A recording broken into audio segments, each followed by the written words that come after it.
was the tallest cat around that couldn't play. They said, where you going, that big goon? I said, you call him goon today. But I said, I can tell you, when this guy reached the top, this is going to be the best guy in the neighborhood. When I was in 3rd grade, I took him to show and tell. Once he learned to play, he was exceptionally good, so he made All-American. He blossomed just like a flower, and he went all the way to the top. He was the most unselfish star I've ever been involved with or seen. He tries hard in everything, and he doesn't quit. He's just been a great friend for me for a long, long time now. He probably more than anybody else at that time made me feel comfortable here. I'm proud of him. That's what he reminds me of, was a big hug. He's just a great guy. So he's a very humorous person. He had a depth and dimension about him as a person that many NBA players never achieve, even as they mature in the league. He's the best brother I think a sister could ever have. I want to be just like him when I grow up. He was just incredible in terms of his willingness to be a part of the community and not have what he did end when he walked off the basketball floor. It was in 1987 or 88, he won the J. Walter Kennedy Citizenship Award in the NBA, which is a very high honor for that kind of work, for citizenship within the league. And Thurl has always been a person who's willing to give back.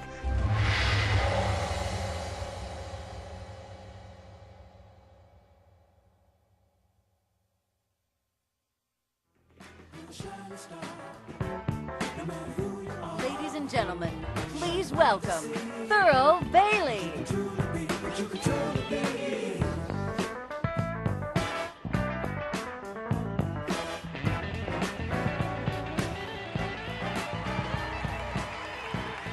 Thank you.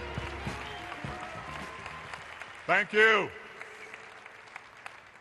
I'm going to speak a little bit about potential here. And sometimes in our lives, once we discover what our potential is, and it could come at different times, I want to talk a little bit about mine. I was walking through my living room. I was about 13 years old, 6 feet 5 inches tall. Is that unusual? I was a trombone player and a tuba player. Anybody play the tuba trombone in here? Way to go, dude. Tuba, trombone. I loved being in the marching band. Boom, boom. Just, carrying that tuba, that sousaphone.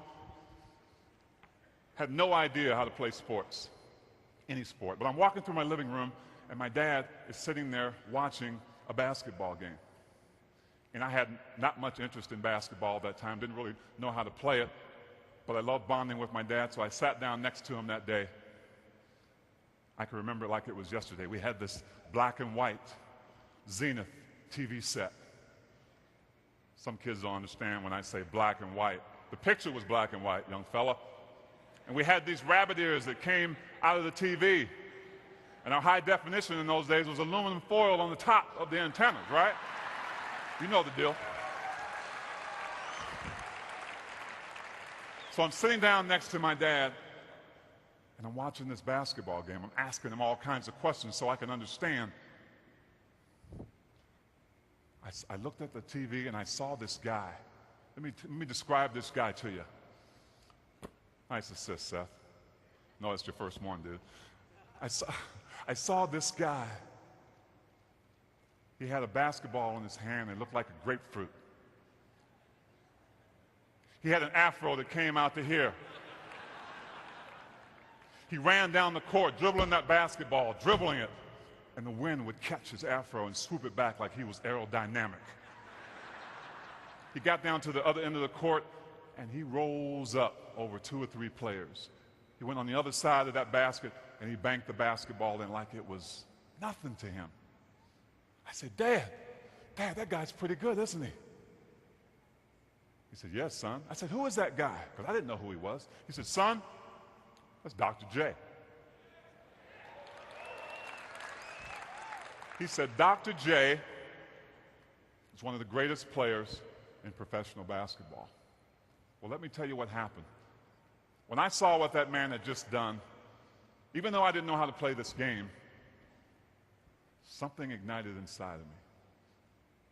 Something made me want to know more. Something made me want to be like that guy, be able to do what he did. So it started something in me. I remember getting my dad out to teach me how to play basketball. He cut the top off this garbage can, because we didn't have one of those portable hoops that kids have today. But he had a garbage can. He cut the top off. He nailed it to the house. Found an old basketball and would get me out there and talk to me about my shooting hand and my guide hand on the basketball and how to follow through. He'd throw other things in there about follow through and focus that had nothing to do with basketball. And maybe I didn't understand them quite then, but I knew what he was trying to teach me.